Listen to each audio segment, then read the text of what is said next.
building a brand and performance marketing. But it's a problem statement for India. You are at the mercy of the platform. The platform won't lie. Everything is trackable. Otherwise, you will not get it. The intent to create demand. You should do that organically. Can you work on cost per sale? It doesn't work like that. I consider that they consistently keep biting market share. They sell greatness. AI influencers Yeah. replace the real influencers. How can someone think of that? Yes. Validating the quality. You're just a product. You're not a brand.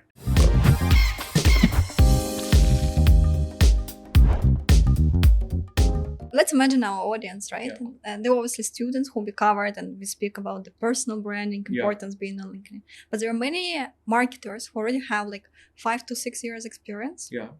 Who on the way, like from being executive Yeah. or maybe just being the manager, Yeah. going ahead, right? Yeah. That's where strategy plays a role. Yeah. That's where creativity plays a role, right? Right. Ability to connect creativity with a dashboard that Yes. you love. Yes, absolutely. Absolutely. What would be your advice for these marketers? Absolutely. It's a good question. And in fact, my teammates have also asked me this.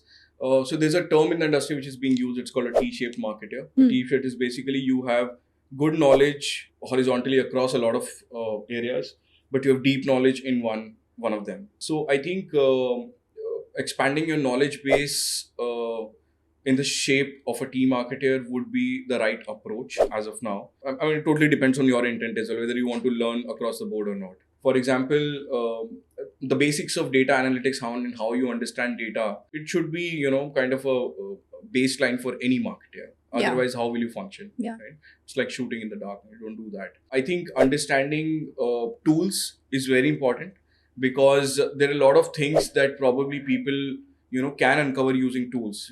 There are tools for social, there are tools for app analytics, there are tools for app attribution, there are tools for web analytics and all of that. So some baseline stuff they should probably understand, and it only comes with hands-on practice, right? Yeah. I think the greatest marketers are the ones probably who have a little bit of hands-on experience and a hunger for data. Even if I don't understand the tool, my curiosity will keep me, on the edge. I'll keep digging, and then I'll read somewhere. Okay, the next question was coming to the source. You mentioned in one of your interviews that the source is a primary method to validate. You speak about creator economy, which you also mentioned in one of your interviews, that it's coming huge. It is, absolutely. Brands are becoming creators and creators are becoming brands. Mr. Beast is probably coming out with his own line of products as well, right? And a lot of creators will probably follow suit, right? And go in that direction. So, and that's a validation that, creator economy is probably going to be huge as long as there is regulation around it. You come from influencer marketing, industry, and you understand that the government has tried to probably clamp down on the fact that false information need not be spread because influence, it's a double-edged sword. For example, a category like real money gaming, right? People play rummy and poker and all of that. Yes. There's a lot of risk involved. Right? Yes. And how absolutely. you're probably, kind of, let's say, giving out influence for that category can probably make or break a life, right? Right. And that's where the creator economy has to be done, it has to be dealt with in a very delicate fashion. As much as it's on the creators, as much it is on the, the consumers of the content. Yeah, responsibility is mutual. Your favorite creator? Karthik Srinivasan. He does dense commentary on marketing on LinkedIn. I really love his work. And he's fantastic. And like I said, Sarthak Ahuja is one of the guys I really look up to. Rachna Ranade, I think she's a CA and a financial influencer. I think as of now, these are the people that I follow religiously. Of course, I consume content, but then these are the people I really look up to. There is a podcast that I discovered earlier this year. Have you heard about the brand Liquid Death? No. Oh my God. I'll give you homework. Okay. Liquid Death is a brand that came out of US. It was a water brand. Right? They were selling water. They were selling water. They were selling water and then they went into flavored waters and they have romanticized water. Okay. And they have killed it with their marketing. Okay. You should read about Liquid Death and consume as much content about Liquid Death as possible. So there's a podcast, How I Built This, on Spotify. I think it's by a very famous journalist. He speaks to people who have built great stuff. So he talked about this Liquid Death story at the Adobe event in Vegas. And when I heard that podcast, I think the way that podcast has been built is fantastic. You should definitely listen to it. That's one piece of content that I really, really resonated. And after that, I have been following the brand like crazy. The kind of stuff that they're doing is unbelievable. the way they have built the brand, they have done branding, and the way they are ditch a certain category of drinks and switch to, let's say, the good old water. I think that's really amazing. There's another thing. There's a dating app called Thursday. I don't know if you've heard of them. It's a dating app based out of, I think, UK, if I'm not wrong. Their marketing and copywriting is phenomenal.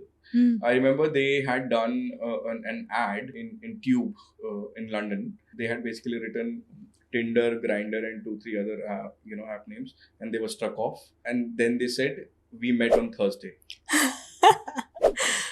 And you should see the kind of the stuff that they've built. So these two brands I came to know because of a creator. I really love the way how you pick up brands and consider them as a curiosity, right? Like I said, I'm by nature I'm a very observant guy, and I keep checking out stuff. I read labels, I read packaging. Being a marketer, I judge. I look at a billboard and I was like, why did they choose this image?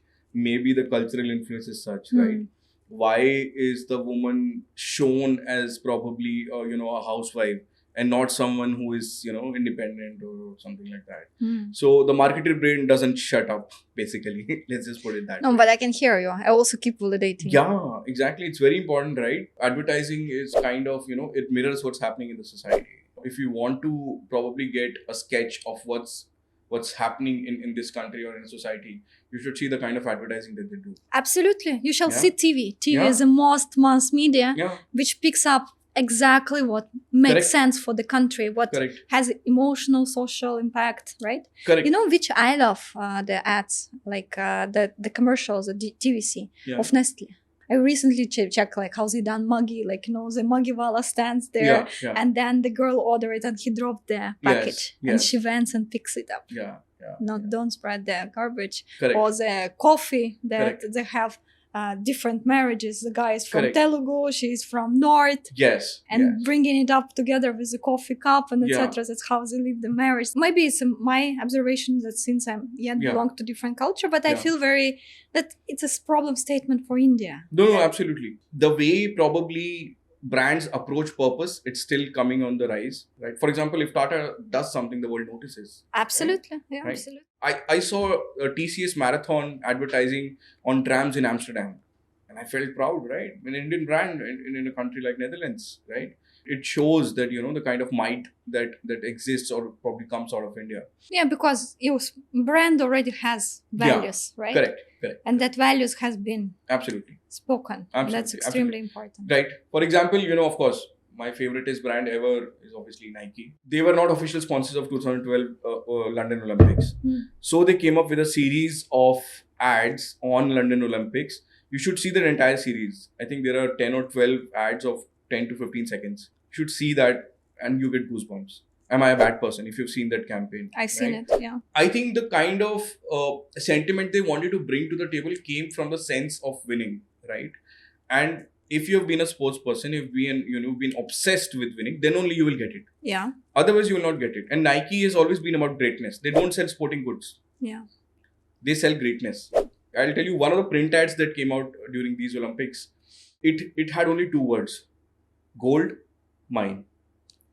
I got goosebumps. I was like, why didn't I think of that? Just genius. Exactly. So I'm getting goosebumps right now when I'm talking about it. Then I'll give you one more example is, I'll paint a picture for you, okay? Imagine a place like Ladakh. It's a wide open land. In the background, there are mountains, right? Yeah. And there is this one guy just running. The voiceover says, greatness needs a lot of things, but it doesn't need an audience.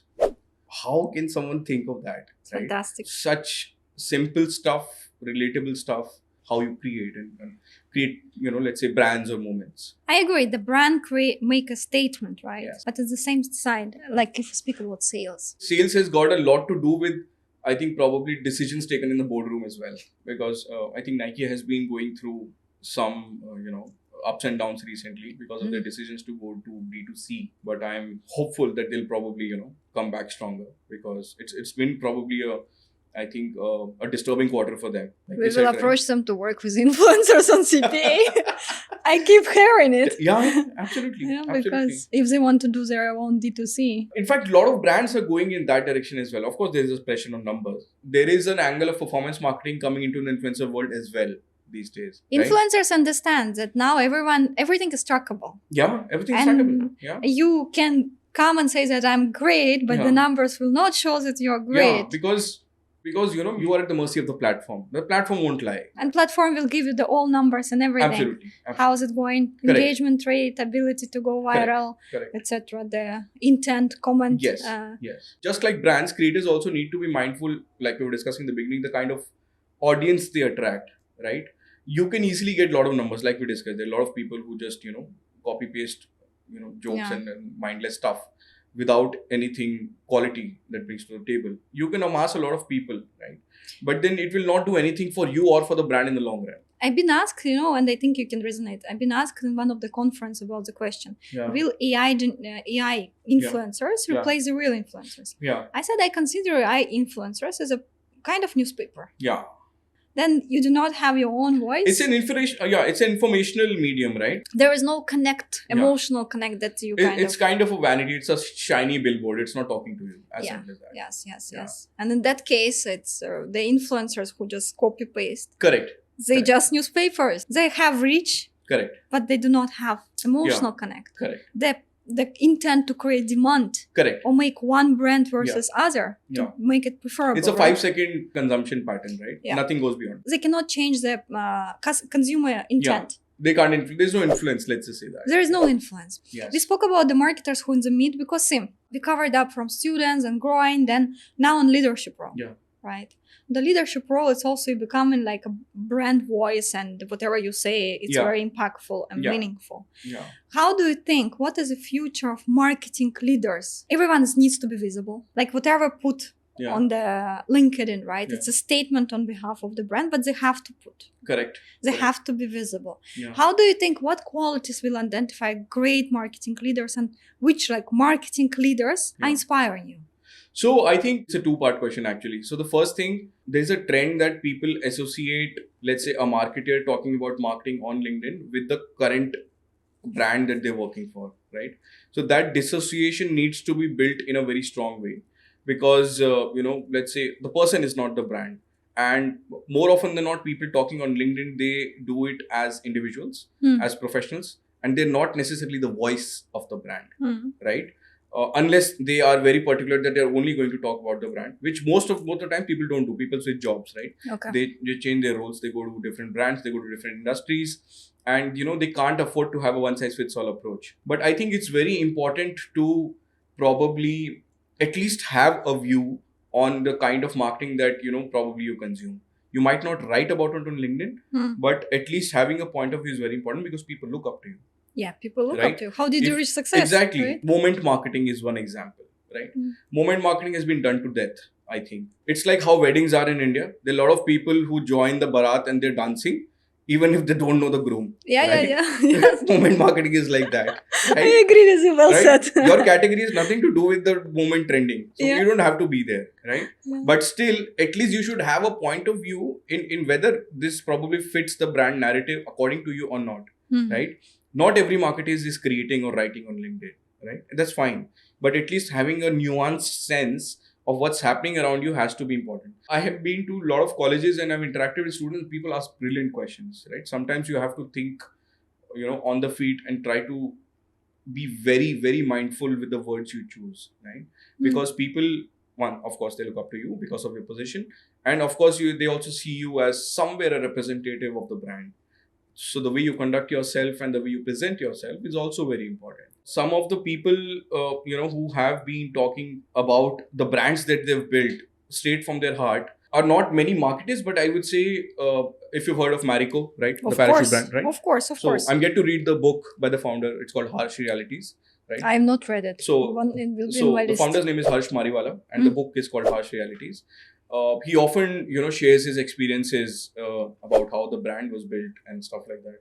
I really look up to it, and I follow him, and I think that's a fantastic journey that has been built over the years. Apart from that, there are other brands as well. They're new up and coming brands. But India is bringing their own brands, right? It's not about anymore Unilever, right? Marico is competing and they do it beautifully. Correct. I consider that they consistently keep biting market share. They are basically present in every household. It's very important to be cognizant of what's happening to these legacy brands as well. Like for example, Air India, the rebranding that they did and all of that. Revival of brands is happening. The way brands inching towards their purpose, like we talked in the beginning, I think that's also on the rise. I think it's a good sign. Because I think it's about generations. Right? It is. It's about Gen Z. Yeah. They need to see some purpose behind. Otherwise, they would not prefer you. There are a lot of, there are a lot of trends and reports that come out what Gen Z wants, how they behave and stuff like that. But there is one common theme that I've seen in all these reports that I've read. Gen Z is very particular about the kind of planet that we are leaving behind for them. They are very particular about whether your brand cares enough about the planet or not. Right? And it's a very good sign. It's a very good sign. That's exactly what's going to shift the decisions that you take in the boardroom. Whether, this is going to impact sustainability or not. How my packaging should be like. What's my, carbon footprint. What's my contribution in terms of recycling. There's a reason that a kind of a massive brand like Coca-Cola is doing an insane campaign, right? So they did two things. One, I think they have been going all out in terms of the communication on sustainability. They say, don't buy Coke if you can't help us recycle. That was an overture that they wrote. Secondly, there is anti-branding of sorts, activity that they did. How Coca-Cola logo would look like in a crushed can. They recently did and was doing the rounds. To make a point that sustainability and recycling is very important. Go local also. Exactly. So stuff like that, I think when big brands show purpose, it's a very delightful thing. And I think it's only the way for big brands to transform. Absolutely. They need to show purpose because people do build emotional connect with the brands. Correct. Consumer behavior probably comes from, such changes as well. We spoke about brand leaders, right? But now let's say someone on the way. What would be the key for them to succeed as a marketer who has a lot of observation, who taught a lot? Like what advice will you give to those marketers who are working in this D2C brands? I think understanding the consumer need is very important right now. The real growth lies in tier 1 and 2 and 3 cities in India. But you can't build for them in isolation. Aspirational is a word that everyone throws around the corner in every meeting. I think aspirational has been abused a lot because everybody has an aspiration, right? You just need to understand what their aspirations are, right? The good part is that the fulfillment probably needs to be taken care of in the right manner before you probably think that you want to make it big. Flipkart entered into the tier 2 and 3 towns, right? They made changes to their products. They made lives easier for the users. You can do voice search, you can do image search and all of that. Meesho, for example. Yeah, right? I just wanted to say right? that Meesho is going big, right? Because it is basically, reaching the parts of India that have aspirations and then probably are waiting to be unlocked. It's very important to not get swayed by vanity metrics. First, build the business ground up by very, very core consumer insights. Whether there is a need that exists for it or not. Okay. Right? It could be a very simple product, right? It could be something that probably, let's say, takes care of women hygiene. Let's say, for example, a product like P-Safe. Until it came out, people did not know that something can be so helpful. Yeah. And such a brilliant insight. And they ventured into other categories as well. That is a very good example of how consumer insight and user behavior, you need to be absolutely spot on in terms of the research and then scale it, accordingly. But at the same sign, it shows that India is ready. It is. To speak about P-Safe, to speak about... No, absolutely. It is. And of course, one of the biggest signs is that you see so many successful D2C brands have women at the helm, right? They are the founders and they're creating brands and shaping brands. And D2C is, while it is aspiration, but it of course needs a lot of money. But until you reach that point, you have to build. But if you're in the middle, give 3 advice. What marketer who drives middle size, maybe the D2C website, I don't know, and fashion, because you picked up Flipkart, Meesho, etc. Let's say fashion brand that has 5 lakh traffic on the website, 100,000 followers on Instagram. That's kind of give you the size of the audience. Who does daily maybe 1,000 to 2,000 orders. Correct. Like what idea for the marketers you get? 3 ideas. I think the first thing would be, of course, they need to be absolutely clear about the touch points and the experiences that they're giving to the consumer at every stage. Okay. So technology, user experience and accessibility, I think that is very important. Okay. There is a reason that Uber is trying to, help you book rides on WhatsApp because not everyone can operate an app. Yeah. Right? So, of course, user experience and then simplicity of accessibility has to be very important. Second, I think would be distribution. I think distribution needs to be taken seriously. Let's say in categories of FMCGs of the world, distribution rules the roost. Yeah, right? that's true. There are a lot of big beverage brands that are coming up in India right now. They started off 10 years ago. It took them that much time to probably hit the market and build a name for themselves. So distribution is very much key. And ultimately, I think they should find a fine balance between building a brand and performance marketing. I think that's a very good statement. Can you? Yeah, I'll give you an example. So at iMedia only, I was part of a session, and one of the guys was saying that fintech brand, and they invested heavily in brand building activity through performance marketing for a certain period of time, and its results came in after that. So the first 5 months was a period of brand building where they invested in a lot of activities digitally and otherwise as well, and after that they tapered their performance marketing spends because their CAC went down. It's as simple as that. If the brand is not known, the CACs will be very high. Yes. That's why brand keywords are always the most expensive ones. That's why people try to protect their brand keywords. Yeah, And not they have let the maximum anyone's conversion. bid for it. Exactly, right? People Yeah. bid for it. It's an industry problem. Yeah. So I think that is something that people need to be very cognizant of, because a lot of D2C brands that are trying to do this, they have to do this in a very kind of a balanced fashion. People need not chase vanity metrics like follows and stuff, right? You should do that organically. Of course, you might need some tweaking or some push there. Of course, you will need it. But that should not be, it cannot be a strategy. Your strategy cannot be, I will boost this post. Yeah. Right? It Your cannot strategy has to be, I'll be very cognizant of the way, the kind of brand I'm building, the kind of audience I'm attracting. Let's say you're building an aspirational coffee brand, right? For tier 2, 3 cities. Yeah.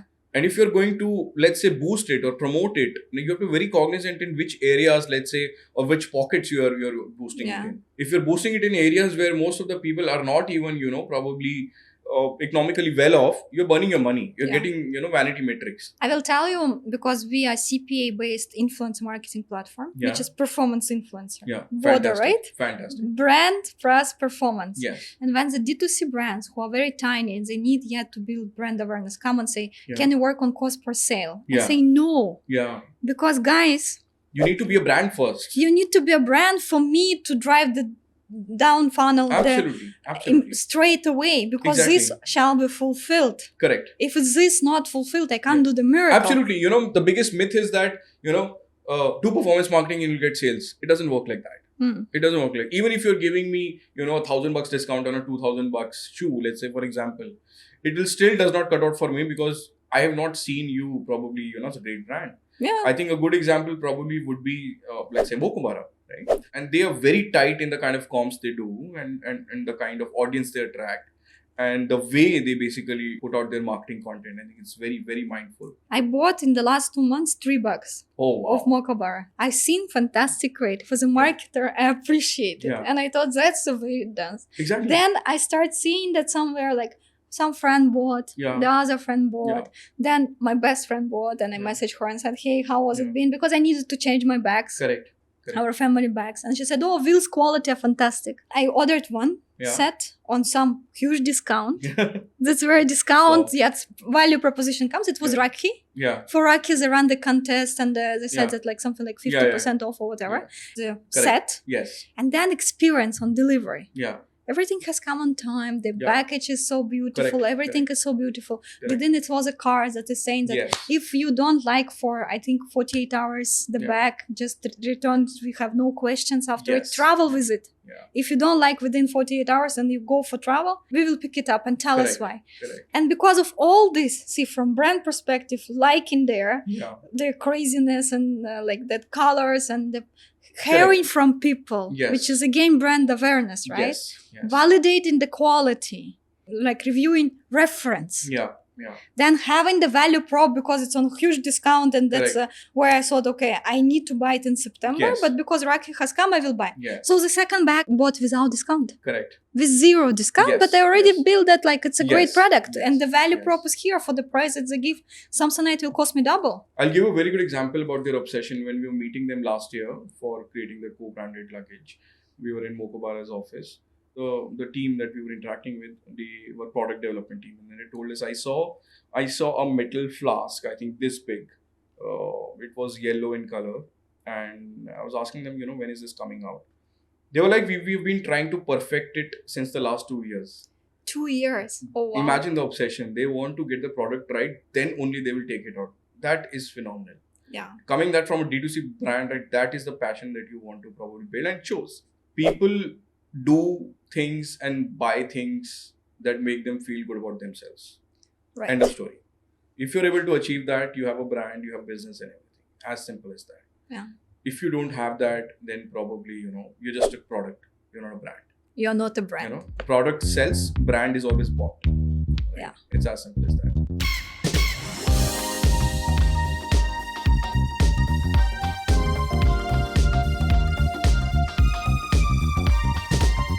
Coming to the end of our podcast, I have a quick fireside chat for you. Fantastic. You need to choose one of them.